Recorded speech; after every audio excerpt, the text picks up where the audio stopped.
for the induction.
Come on. We all got it. Trying to get some order up here on the dais with my colleagues. Good afternoon, everyone, and welcome to the Subcommittee on Economic Opportunity. An update on the implementation of the Forever GI Bill. Question, is the VA ready for August 1st? The implementation of the new GI Bill is about to go live, and we want to make sure that we can go live with great confidence in a seamless transition. And I want to thank everybody again for joining us today. And this is an oversight hearing on the implementation of H.R. 3218. To be technical, the Harry W. Comrie Veterans Education Assistance Act of 2017, also known as the Forever GI Bill.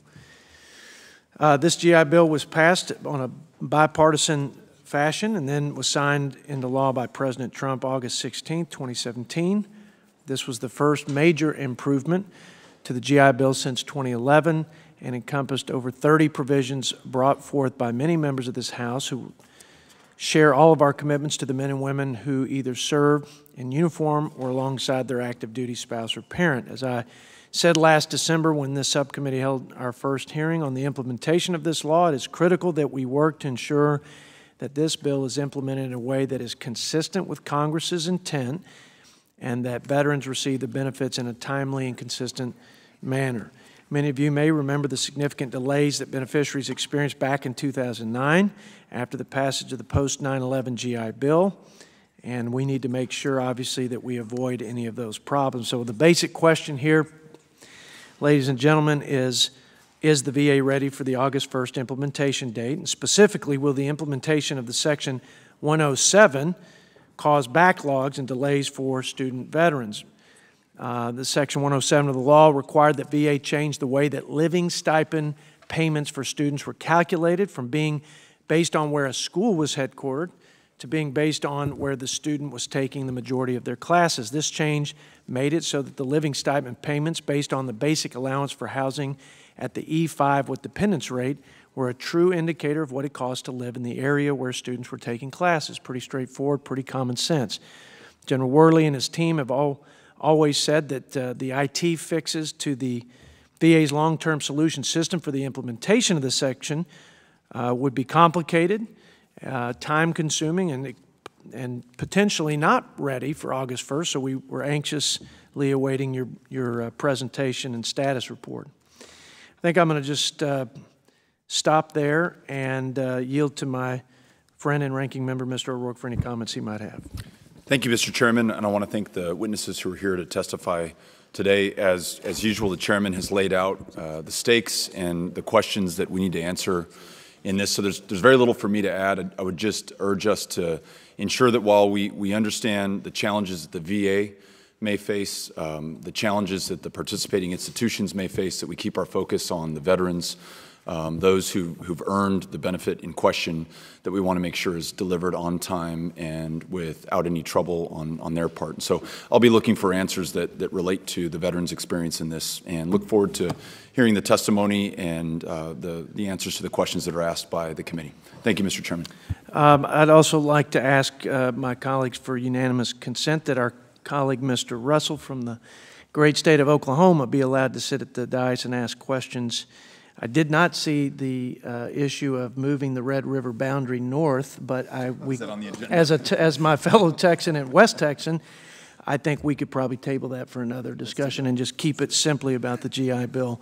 But hearing no objections, so ordered. Mr. Russell, as a Californian, I do not object, but I do want to keep you, Oklahoma and the Texans, keep on the up and up, right? The man of civility always coming to the rescue. We're going to now just do a quick introduction of the witnesses, and again, thank you all for taking time to be with us. Today we have General Robert Worley, Director of VA's Education Service, who is accompanied by Mr. Chairman Bogue, Deputy Director, I'm sorry, what is it? Miss Charmaine, I'm sorry, it's just spelled like chairman on my... Charmaine Bogue, Deputy Director of VA's Education Service, and Mr. Lloyd Thrower, Deputy Chief Information Officer, and Account Manager for the Benefits Portfolio within VA's Office of Information and Technology, and Mr. Daniel McCune, Executive Director, Enterprise Portfolio Management Division of VA's Office of Information and Technology.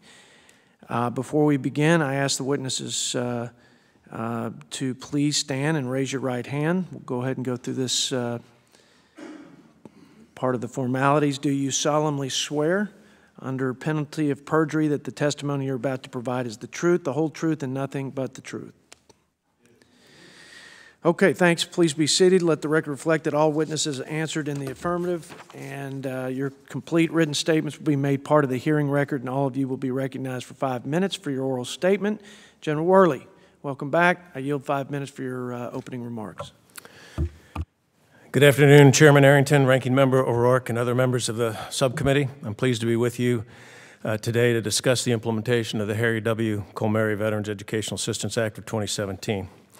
I won't reintroduce the members that are with me today, since you did that, Mr. Chairman. From the day this law was signed, the VA has taken an expansive approach in communicating, promoting, and implementing the significant improvements provided in the Forever GI Bill. We have consistently and will continue to actively engage and inform our stakeholders through our innovative communications campaign designed to reach the widest audience possible through numerous avenues. This has included a satellite media tour reaching over 3 million viewers and listeners, email and letter blasts to millions of recipients, and a variety of targeted communications to impacted beneficiaries and more. VA has published extensive information and details on the Forever GI Bill on its website. Regularly, we've posted on Facebook and Twitter while actively interacting with beneficiaries, and created a series of short videos on the law, which will be shared online and to key stakeholders. VA continues to work with key stakeholders such as veteran service organizations, state approving agencies, and school certifying officials, all of whom are critical links between VA and our beneficiaries. VSOs are helping VA amplify the Forever GI Bill message through regular communication touchpoints, including VSO national conferences, quarterly briefings, and social media collaborations. We are closely collaborating with the state approving agencies on implementation of key provisions, such as the school certifying official training, housing payment changes, and risk-based compliance surveys. As you know, SCO's understanding and knowledge of the Forever GI Bill is absolutely critical in helping GI Bill students understand and make the most of their educational benefits. We've engaged SCOs extensively through focus groups, regular webinars, and written communications. These communications will only intensify over the next weeks and months. VA has presented at over 10 SCO training conferences across the country.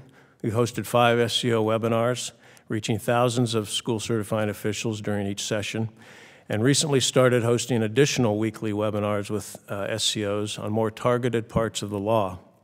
My staff and I are providing significant support to the Western Area Veterans Education Specialists Annual Conference, which is hosting around 1,000 SCOs next week. VA has worked tirelessly since the Colmary Act was signed into law to accomplish on-time implementation of all provisions. VA moved out immediately to implement the 13 provisions that were effective on the date of enactment on August 16, 2017. This included massive communications and award letter corrections and direct notifications for the most notable provision, Section 112, which, as you know, removes the expiration date for those exiting service on or after January 1st of 2013. We expeditiously implemented the school closure provision, which has restored almost 12,000 months of benefits by that authority, so veterans can get back to getting their education. We were also pleased to immediately implement the long-needed increase in state approving agency funding provided in this law, first for FY18 and next for FY19, so that we can continue the strong partnership between VA and state approving agencies to ensure that these critical agencies are sufficiently resourced for their vital work in ensuring quality education for GI Bill students. Suffice it to say, we hit the ground running, and we haven't slowed down in making this landmark law with 31 education provisions a reality. As we look to the 17 provisions which become effective on August 1st, 2018, VA is fully prepared to implement 15 of them, with the other 2 very close to being ready for full implementation, pending completion of IT testing and deployment.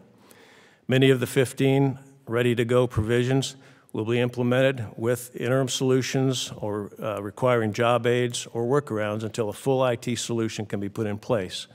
But we're ready with those. Education Service and VA's Office of Information Technology have been working nonstop to complete user acceptance testing and deploy the IT solutions for the remaining two provisions, Sections 107 and 501. As you stated, Mr. Chairman, these provisions change the way VA pays monthly housing allowance by aligning payments to the location where students physically attend a majority of their classes, and for Section 501 by removing the reduction exemption on GI Bill housing payments. These provisions have widespread impact with respect both to GI Bill beneficiaries, because most of them receive some kind of housing payment, as well as the depth of the required technology modifications. And it is, of course, absolutely critical that we get these changes right. To deliver a complete and fully responsive IT solution for these sections, OIT must significantly modify the fundamental set of business rules built into the long-term solution technology, LTS. It must also install the proper MHA rate tables that are in our GI Bill approved database, the WEAMS system, the Web-Enabled Approval Management System, which is where LTS pulls the data. And it must also modify the system that SCOs use to send student enrollment information to the VA, a system called VA Once. Implementing these system modifications is extremely challenging because of the complexity of the IT testing environments, including the fact that Education Service is supported by multiple legacy systems. All testing relies on access to and synchronization of data feeds from multiple supporting systems. There are critical and complex technical, system, and data interdependencies that add to the challenge. The original target date for implementing Sections 107 and 501 IT modifications was July 16th. Given the complexities I've just described, this date represented an aggressive and challenging schedule.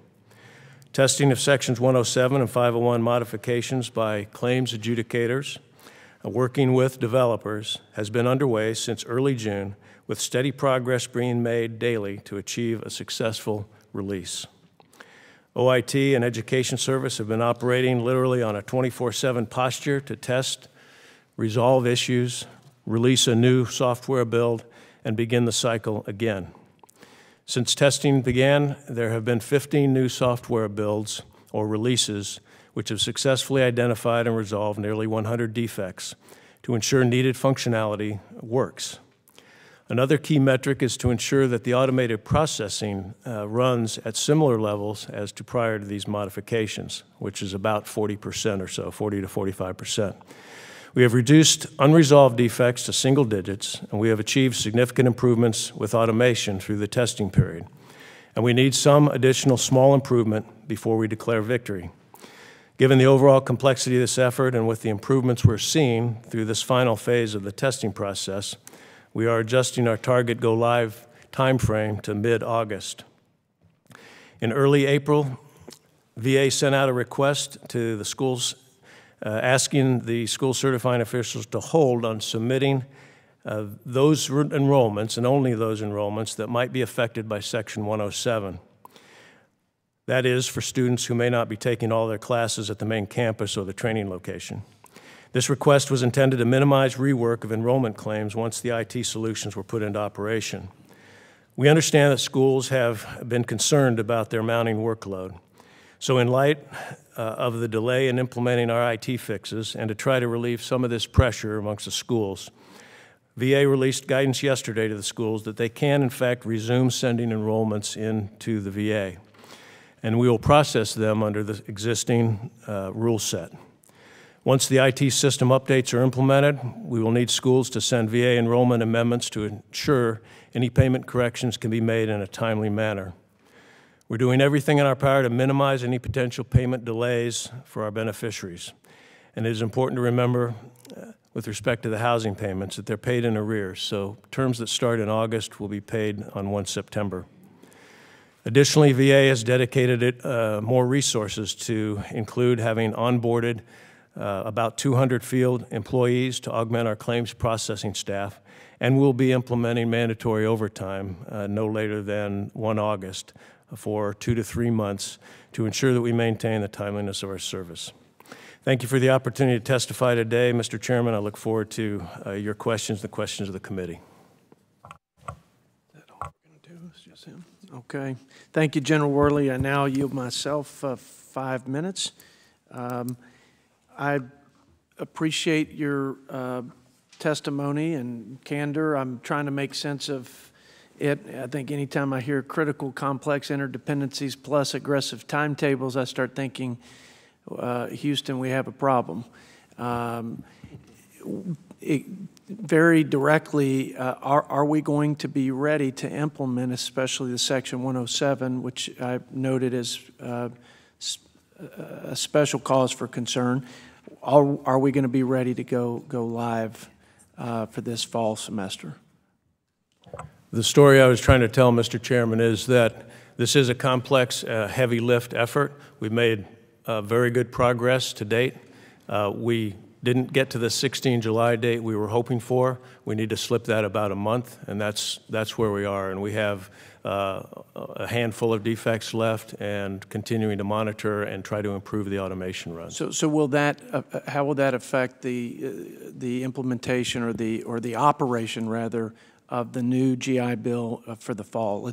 You're behind some, but will you be ready to go live this fall and operate without any hitches, significant hitches? Because we asked the schools to hold on enrollments, we expect a wave of enrollments to come in between now and the early part of the fall. So that will be an increased workload, and that's why we've got more people and overtime scheduled and those kinds of things. We're accepting the fact that we'll need to do some rework for enrollments that come in between now and mid-August, where we need to make corrections. But in our feedback from the schools is they would rather do that than continue to hold until the IT solution is in place. So as always, our goal is to make sure we're paying people timely and accurately, and we will continue with that laser focus throughout the peak period as we always do. You don't have a lot of control over your IT. From what you're a client of the IT operation there at the VA. Does the VA have a CIO in place?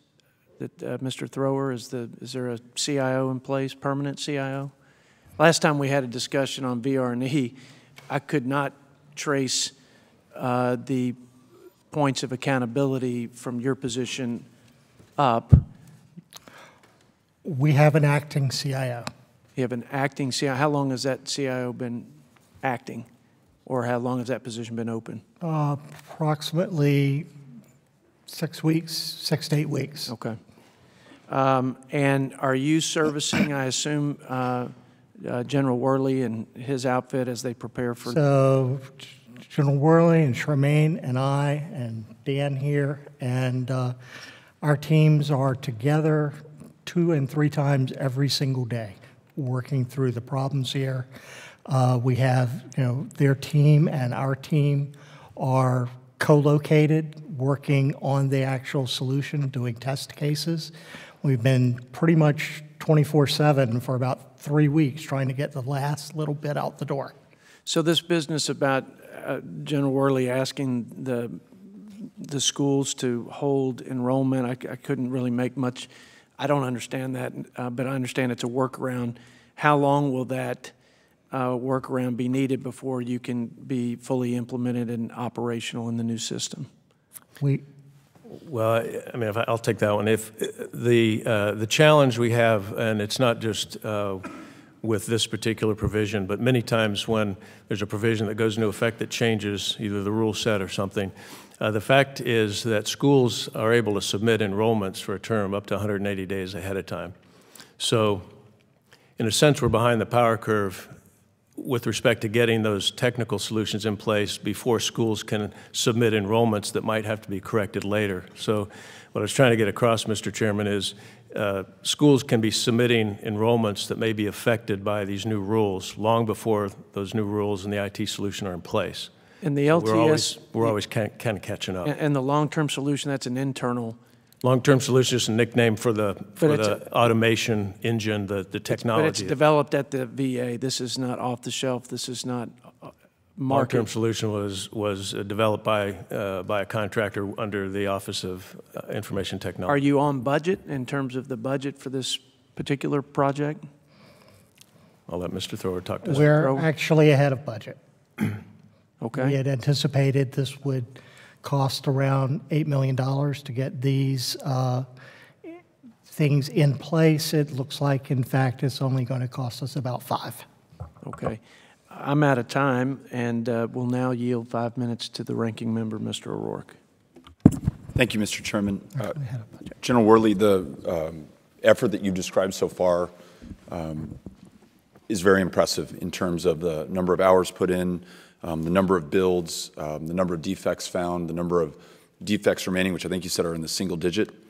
But who knows how significant any one of those defects are. But just relative to the number that you started with, that's impressive. But ultimately, obviously, we are only going to be judged on the experience on the end user's part, the veteran, for whom the benefit is intended.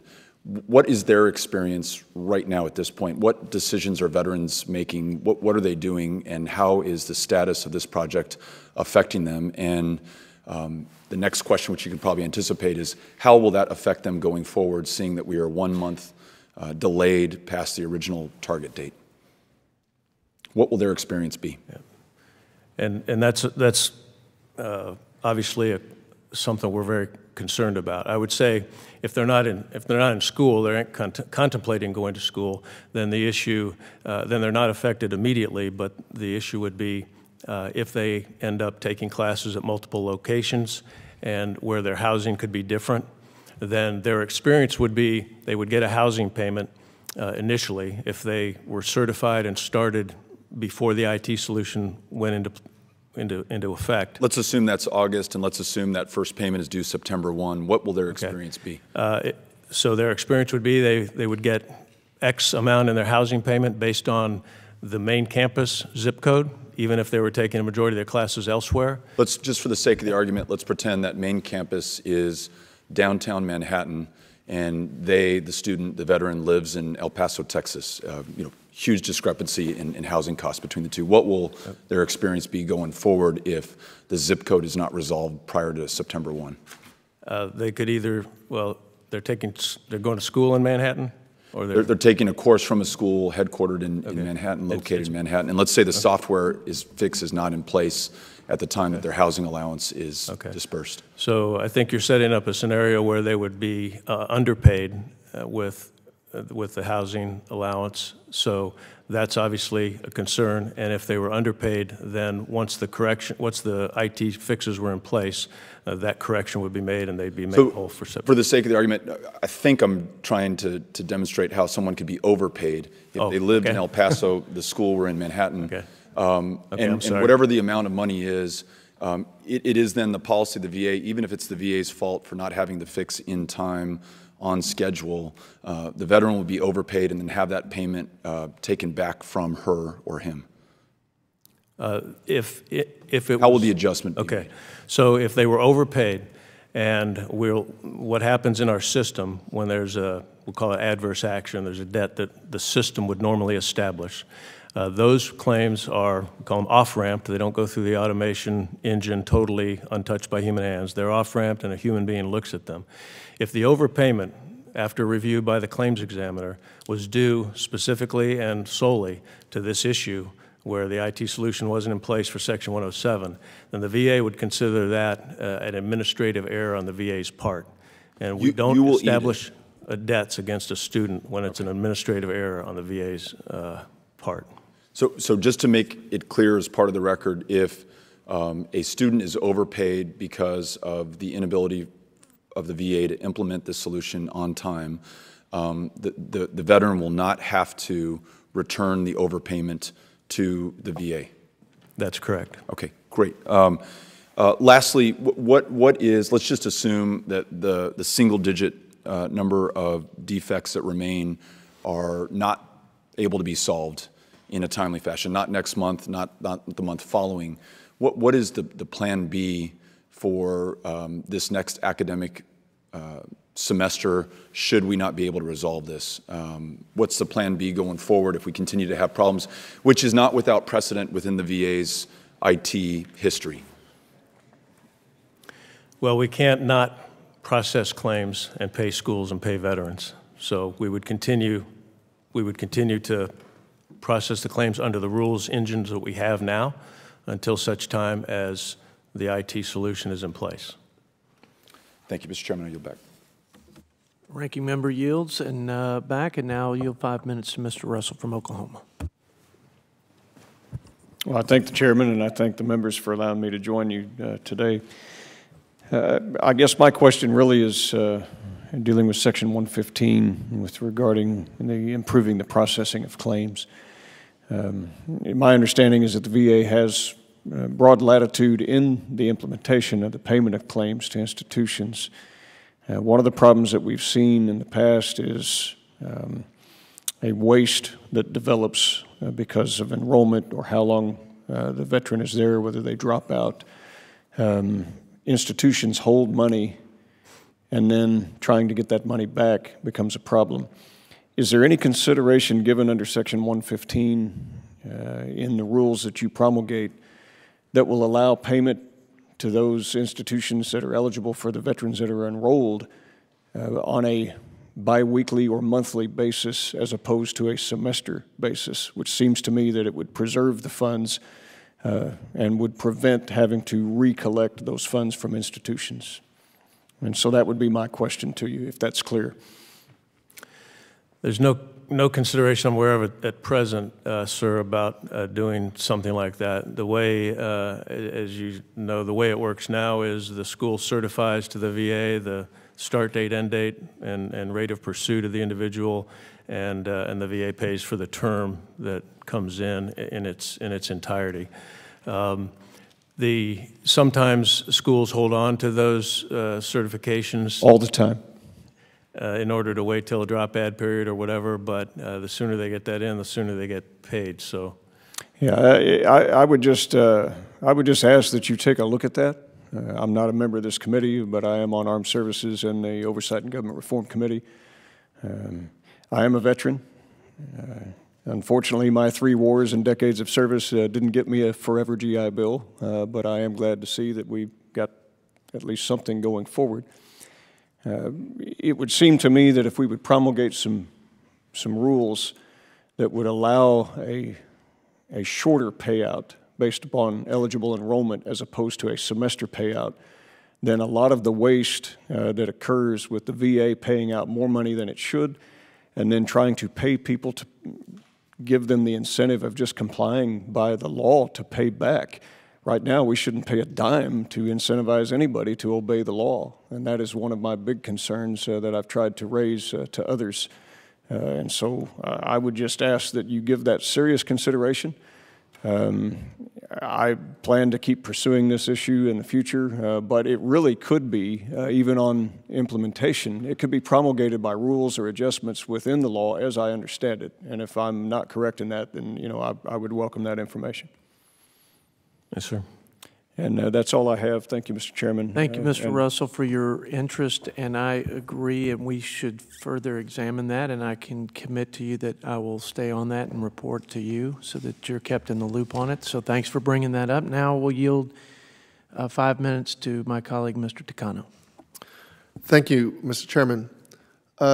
General Worley, the passage of the Forever GI Bill was a major step forward for generations of future veterans.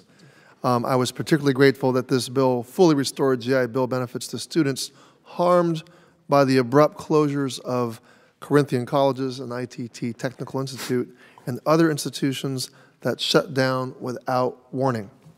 This year, I met with an Army veteran, Travis Craig, who attended ITT Technical Institute and shared his story of fraud and deception. Because of the legislation we passed, he had GI Bill benefits restored.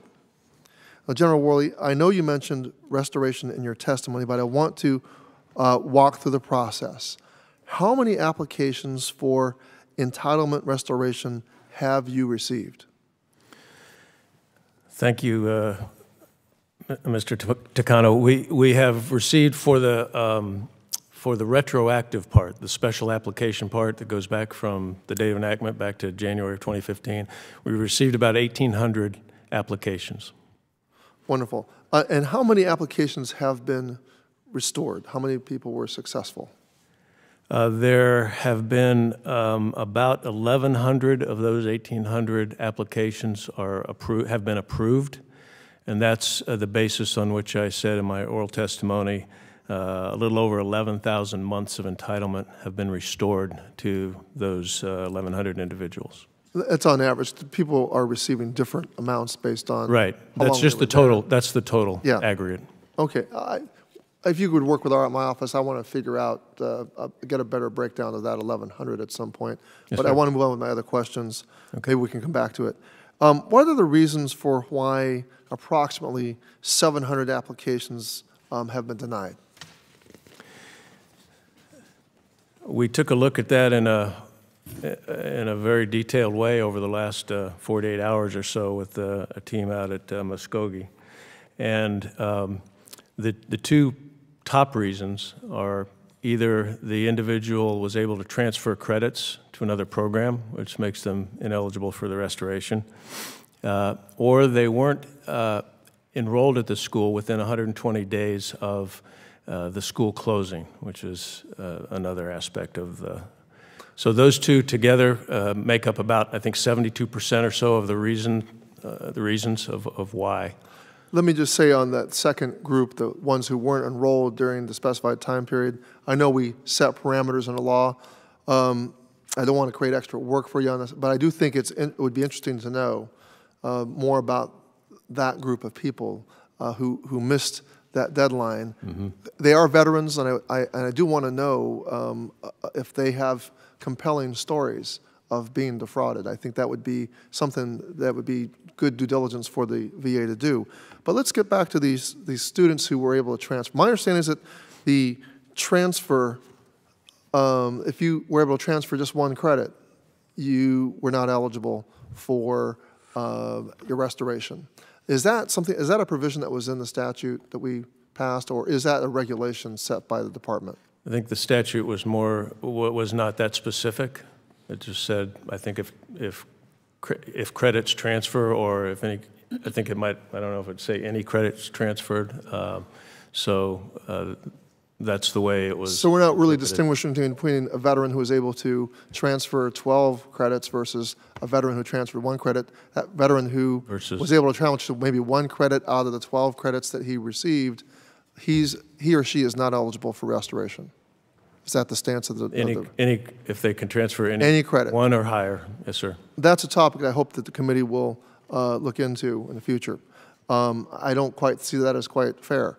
The Congressional Budget Office estimates that 5,000 beneficiaries would receive an average of 18 months of benefits restored. In your testimony, you mentioned reaching out to 8,000 beneficiaries. So far, you've received about 800 applications. Is there anything more that the VBA can be doing to make sure that the veterans know that they have access to restoration of their GI Bill? Just to correct, sir, it was 1,800 applications, not 800. But so. Oh, I'm sorry. Excuse me. So what we have done, we have reached out on. We went out to the 8,000, then we had follow-up communications where we got indications that either the email or letters didn't get there. We've also gone out and we took a sample, statistically significant sample of 400 of these cases, and we went through the case individual files, and we looked at these reasons and looked at those, why people were, being treated the way they were with respect to this provision.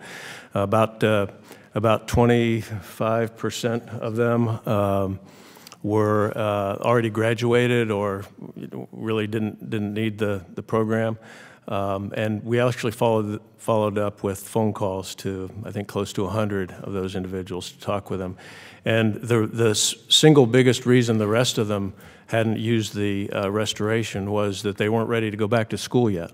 Mr. Chairman, if I could ask one brief follow-up. Go ahead. Mr. I'm really concerned about those 800 veterans, or those veterans that said they weren't ready to go back to school again.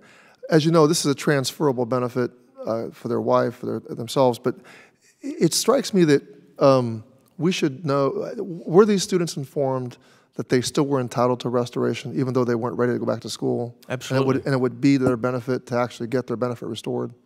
Yes, sir. That was part of the reason for the phone call. One, did you know about this? And most of them did. I mean, there was the communication blast out there was effective. Most of them knew about it. And then, then there was a discussion about why haven't you applied for it, and so they weren't ready to go back to school. Or were they encouraged to restore Sure, the benefits? absolutely. Okay. Mr. Chairman, I yield back. Thank the Thanks. gentleman for his line of questions and recognize our chairman. No? Okay. Well, thank you, Mr. Chairman, for being here. Mr. Correa, yield 5 minutes to you. Thank you, Mr. Chairman. Just first of all, I want to thank everybody for the good job you're doing over there. The VA, and I had a question about the Forever GI Bill, which is the law made all Purple Heart recipients 100% eligible for benefits. And as you know, before the law, you had to serve 36 months. So my question is, are we going back and do anything to communicate with these Purple Heart recipients, let them know that there's money on the table and they got to come back and reapply for these benefits? We are, Congressman Correa, thank you. We have gone into our own system to see where well, first of all, let me just emphasize that this provision, as well as the provisions that add additional authorities for reservists to have creditable service, those that are supporting major disasters and those that are supporting special combatant commander operations, all of those authorities are important. That was information that we didn't have access to in our interaction with the Department of Defense. All of that, we worked very closely with the Department of Defense over the last many months. All of that information is now available, so when our claims examiners need to verify either Purple Heart recipient or other types of creditable service that have been added as a result of the Comeri Act, that information is available, so we'll be able to make the correct eligibility determinations. So that's been, I think, a great success in working with the Department of Defense. With respect specifically to Purple Heart, so we've gone into our own system and looked at Purple Heart recipients who have already started to take advantage of their benefits to make sure that they know and that they're assessed at the right level if they weren't already 100%. And then we've also worked with DOD. There's another 10,000 or so that are indicated to have received Purple Hearts. So we're going over those records, and then we will make a particular targeted outreach to those individuals to make sure they're aware of their benefits and that if they want to take advantage of them, where to go. And sir, I just noticed that I started out my comments by saying, what are you doing? And I would like to throw that back on us, me specifically, to say, how can we work together to make sure we get that message out? I'd welcome the opportunity to work in my district and my colleagues to make sure that that message gets out there. Yes, sir, I appreciate that point, because one of the things I didn't mention in the communications aspect is we've done I think that's something a little bit innovative. We've trained up 10 what we're calling Comeri ambassadors. They're VA employees, and most of them work for me in the field or elsewhere. And they're commissioned, basically. They're trained up and commissioned to go out and spread the word. And we'd love to come out to your districts and provide that expertise on the Purple Heart and the whole suite of provisions that are in the Comeri Act. Thank you. You got a deal. We'll work together. And again, thank you for the good work. And Mr. Chairman, I yield the remainder of my time. Thank you, Mr. Correa. I'm going to ask if any of my colleagues on both sides have further questions while we have our friends here from the VA and on such an important matter. I know I have a few follow-up questions, but I'm going to ask if you guys have any, and I would defer to you at this point. Mr. Ranking Member? Mr. Takano? Okay, and Mr. Chairman, any... Okay, I yield as much time as the chairman might need. Just, I was here when we rolled out the GI Bill with General Shinseki, and it was, to say the least, bumpy. And this creates a lot of problems at our universities and for the, General, do you anticipate a fairly smooth rollout for this where we're not going to have all this confusion Mr. O'Rourke talked about and other things where we're going to have our office inundated with calls about how my GI Bill isn't working? I do anticipate, compared to what I understand that was like, and I wasn't on board at the time, I was still in the Air Force, but I think this is a whole different, I think we're in a whole different place for sure right now. Yes, we need some IT solutions in place. The effort is there, and we're very close on 107, 501. We'll be working with Mr. Thrower and his staff for the other IT requirements through FY19.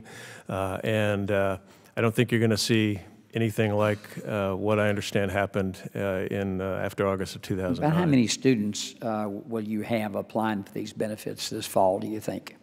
What's your estimate? Mr. Chairman, typically in the fall semester, we have about 500,000 beneficiaries that we're paying. Okay, And that's pretty consistent each fall, and a little bit less than that in the spring tends to be, and then, of course, a smaller number through the summer. And that's been pretty consistent since it's up and running. Well, Yes, as sir. you know, and the Student Veterans of America pointed this out, that I think it's upwards of over 70, maybe even 72% of those students who use that benefit finish in, I think, I'm not sure of the time, but within 6 years, I think. So it's a pretty amazing number when you look at the rest of the student community around the country. It's much higher than Yes, sir. at public universities. And I think what we want here, and as Mr. Correa said, we want to be helpful. We want, because if it works well, we don't hear about it, and that's always a good thing. And so anything we can do to help make that work better, we're more than happy to do it, because it's going to create work for us and more work for you if it isn't seamless.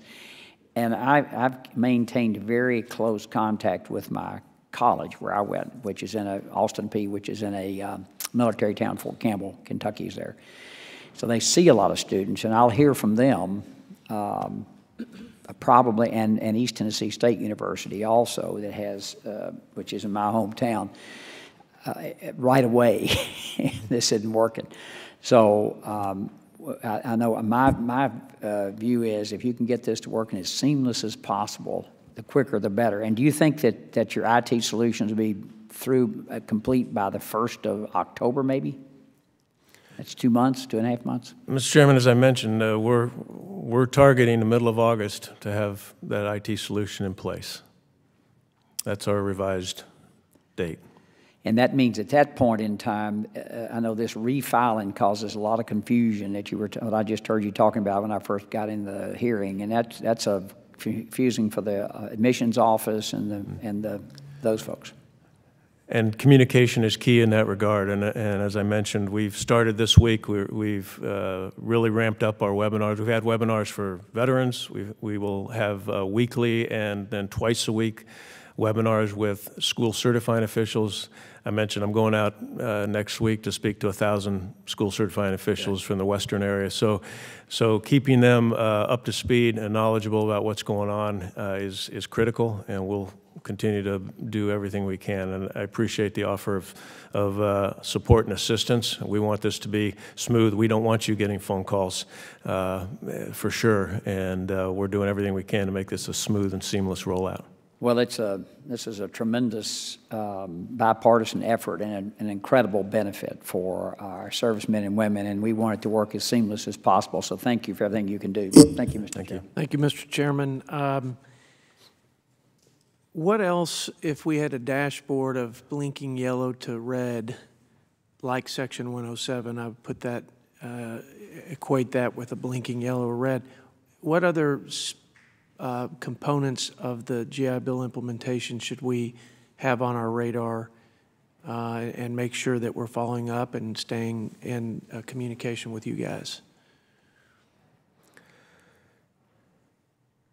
Well, that's a tough question, Mr. Chairman. I would say in the realm of, and it's continuing in the IT theme a little bit, the Vet Tech program is scheduled to start to go operational in early 2019, and we're well on our way to that. We have the application that training providers will need to apply. We put in place quality measures and all those kinds of things to make sure we have quality providers. We're finalizing the application that veterans will use to apply for the Vet Tech program and all of those kinds of things. But the Vet Tech is something that stands alone in terms of the normal program offerings and the technology that we have. So we're going to have to create a new way to pay people with respect to the Vet Tech program to pay them their housing.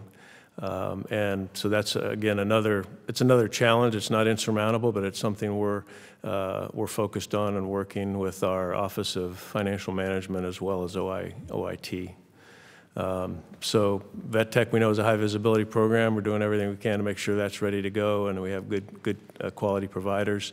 That's the only thing that comes to mind. The other things where we have job aids or workarounds, those will, I'm confident those will work, but we definitely want to continue to work to get the IT solutions in place so that we don't have to do those kinds of things. Following up on Mr. Correa's question about the Purple Heart component, Section 102, my understanding is that that's going to require coordination with the Department of Defense. Is that going well? Do you anticipate any issues there?